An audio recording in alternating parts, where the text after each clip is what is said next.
station, this is Houston. Are you ready for the event?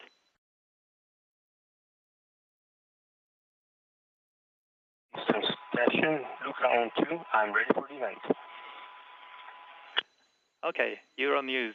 This is Mission Control Houston. Please call station for a voice check. Station, this is Isabel Kumar from Euronews. Can you hear me?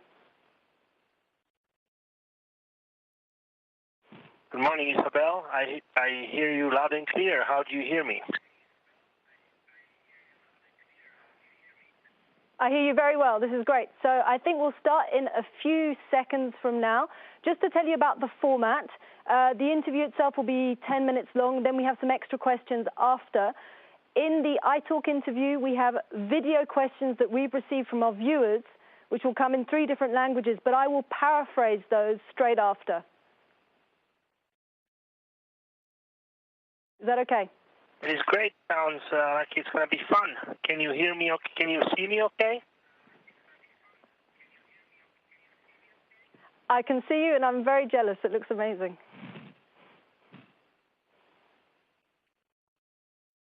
So I think let's get going. Explain what's all around me and behind me during the interview. Fantastic. Yeah, if you've got anything, yeah, you can show us, and we're going to talk about gravity at one point, so if you can show us something that will make it very visually kind of clear to our viewers what you're explaining, that's great. But okay, we're going to start now.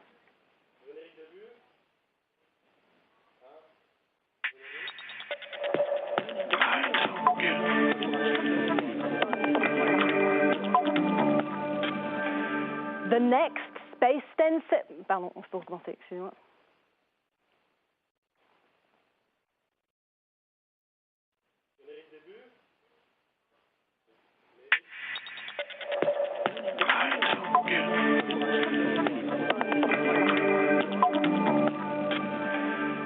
The next space sensation, making history hundreds of kilometers above our heads, Luca Parmitano is the youngest astronaut on a long-term mission to the International Space Station. The 36-year-old Italian blasted up to the ISS just a few weeks ago and joins us live from the orbiting outpost, answering your questions and sharing a rare glimpse of what life is like in space. Luca, many thanks for joining us on iTalk. I'd like to know, what's impressed you the most up there? Well, it'd be easier to answer what has impressed me the least, because everything has impressed me. Living aboard the station is a very sensorial experience. Everything here is perceived differently. The things that we're used to take for granted don't apply here anymore. And so every time I look around is a surprise, is a different sensation. But I think I'm surprised. What's impressed me is how technology in the space station is really part of our daily life, but we adapt so fast that now it just feels like home, even though we are surrounded by technology and a very thin wall between us and space. Okay, well, we'll go straight to our first question, and that comes from Belgium. Hello, my name is Kelly from Belgium, and I want to know what has been the most difficult thing for you to get used to in space. So there's been months of preparation, but what took you by surprise when you were up there? Well, I have to say that the training that we get on the ground really does an amazing job of getting us ready for living up in space on the space station. The environment looks oddly familiar after spending years, literally 2.5 years, in different buildings around the world that where we have mock-ups of the station of this module where I'm living where I am right now. So we're actually very. It looks very familiar once you get here because you've seen it so many times. I actually was surprised. The thing that was really hard for me, however, was getting used to how things work different in zero G. What is easy on the ground, like staying still, is almost impossible at zero G.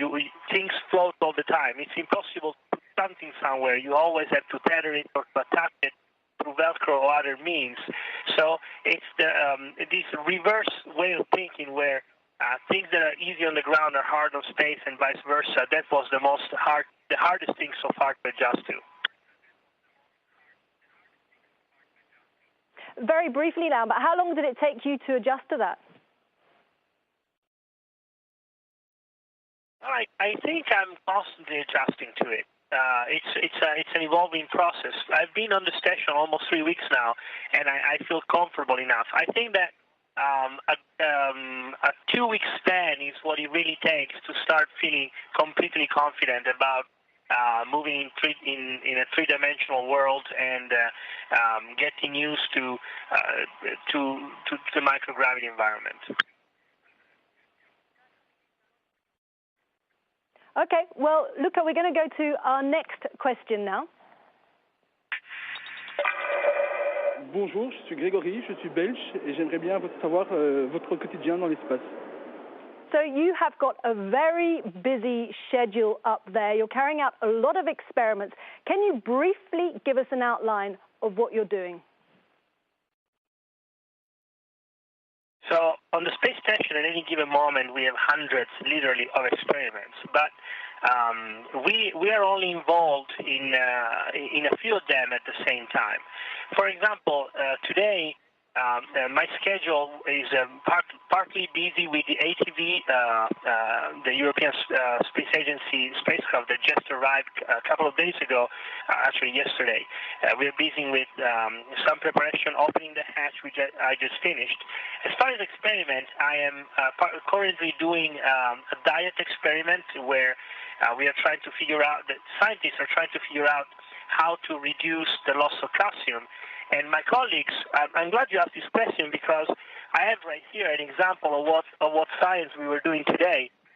This is an ultrasound machine right behind me, and today my two colleagues, Chris Cassidy and Karen Nyberg, were actually analyzing each other's spine through an ultrasound machine, and this will be a revolutionary way for people on the ground to be able to analyze damages to their spine in remote areas where MRIs or X-ray machines are not available.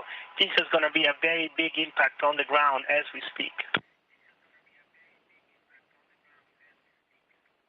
And there are some health issues up in space for you personally. Again, we're very short of time, but quickly, tell us what those are.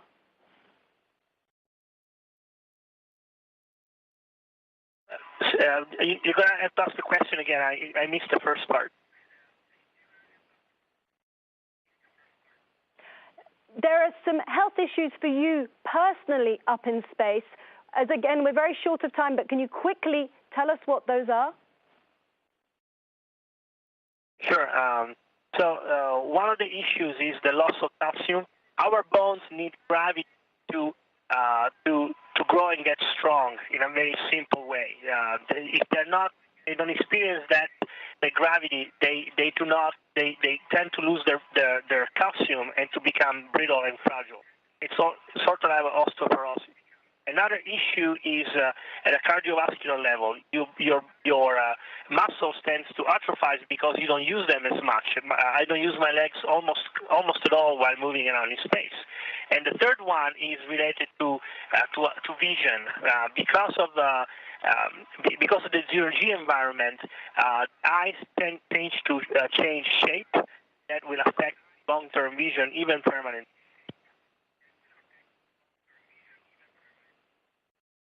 Okay, Luca, we're now going to have a question from one of your biggest fans, and that's 5-year-old Alessandro. Ciao Luca, mi chiamo Alessandro. La mia domanda è: pensi che esistano altri pianeti abitati nello spazio? Grazie, ciao. So with the Kepler telescope, he's spot on, isn't he, Alessandro? Sounds amazing. Yeah, he sounds like a great kid. So here's the question is, are there other forms of life on other planets according to me? So if you're ready for my answer, that would be my answer would be this, and this is Luca speaking, not the astronaut, just a simple person. I believe that there are so many planets, millions and millions of planets in the universe, that what we lack right now is imagination. If we could only imagine something different than what we call life, maybe not based on water, not based on oxygen, but on something completely different, maybe methane, maybe a different form of something comparable to what we call life, then I think that we're talking more of a probability than a possibility, and that's the simplest way I can put it. Luca Parmitano, many thanks for joining us on iTalk. We've now got a few more questions from other programs. And one of those is for our Learning World program. It's on education. And we want to know, what was the most important milestone in terms of learning that changed the course of your life?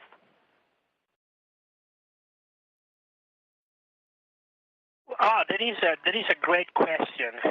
If I had to pick one moment that really changed my life, was when I was about 16 years old and I became an exchange student. I won a scholarship, go live for a year by myself in the U.S. as an exchange student.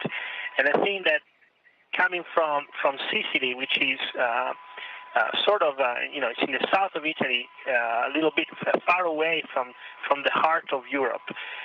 That experience really opened my eyes and introduced me to the beauty of difference, the beauty of something that is culturally completely unrelated to what you're used to, and not to be afraid of social and cultural differences. Okay, then I've got some questions from your colleagues.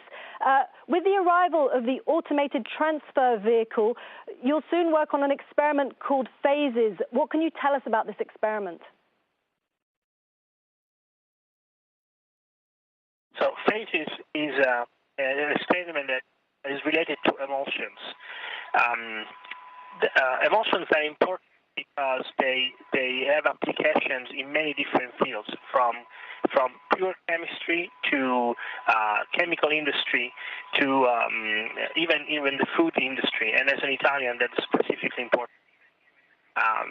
Emotions have a tendency to be stable or unstable, and sometimes we want them stable, sometimes we want them unstable. On the space station, we have the unique opportunity to study them in an environment where their characteristics are not affected by gravity, and so it's an ideal place to study them in its simplest form. So how can we benefit from this experiment? Well, let's imagine a fuel. A fuel is basically a mix of different chemicals. Now, obviously, we will want this chemical to be stable for the longest possible, so that it can be stored, it can be used later in any condition, on the ground, in storage, on space, because of lack of acceleration of gravity. So if we need this fuel to be stable, we need to understand what are the characteristics that make a fuel stable or unstable, so that we can exploit those characteristics and accentuate the one that we like, eliminate the ones that we don't like. The same goes for storage of food, for example. A simple thing like a vinaigrette. Everybody has seen these bottles of mixes that separate after a while. Well, we need to. It'd be great if we could find a simple way to study these liquids so that they stay in a certain form, in a stable form, for the longest time. The same is true for the opposite. Sometimes we would like things to separate easily so that we can distinguish them. And again, the applications on the ground can vary from storage to a simpler way of separating, of cleaning. There's just certainly many more applications that I cannot think of right now. But those are just a few examples that I could give. Okay, so you're participating in an experiment in September with Michelle Hopkins called Energy. Can you tell us briefly about that experiment? Certainly, and it's sort of related to the one that I was talking about, the diet.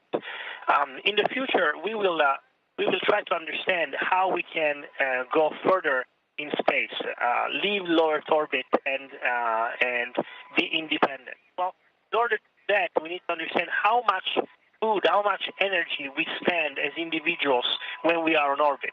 So this experiment that we will do in September is going to determine exactly with a degree of precision that has never been attained before, exactly how much energy does an average cosmonaut use while in space.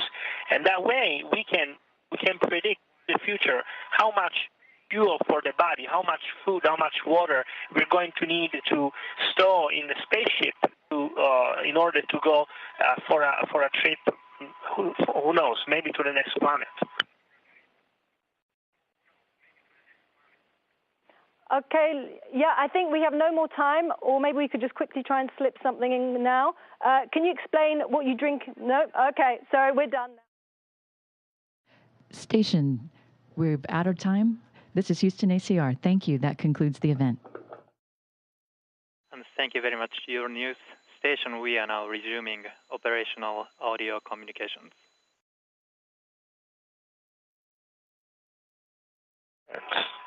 In this time, this is Luca on space to round 2. Copy.